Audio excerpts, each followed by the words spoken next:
நாமக்கல் மாவட்டத்தில் கொமரபாளையம் என்ற பகுதி உள்ளது. இங்கு கூலி தொழிலாளியான பழனிவேல் என்பவர் வசித்து வந்துள்ளார். இவருக்கு வயது 46.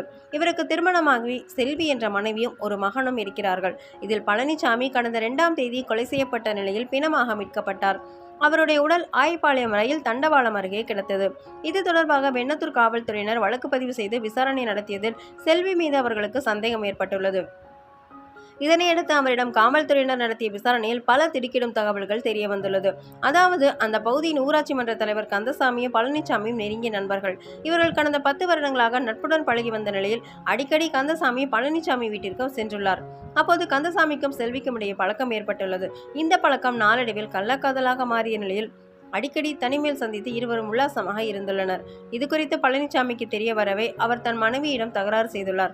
அந்த சமயத்தில் ரவி என்பவருடன் பழனிசாமிக்கு நட்பு ஏற்பட்டுள்ளது.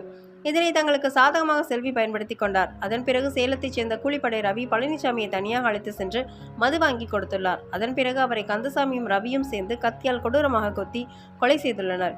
தன்னுடைய கள்ளக்காதலை தொடர்வதற்காக தன் கணவரை செல்வி கொலை செய்துமாறு கூறியுள்ளார் என்பது விசாரணையில் தெரிய வந்துள்ளது. மேலும் செல்வியை கைது செய்த காவல்துறையினர் கந்தசாமியை வலைவீசி தேடி வருகிறார்கள்.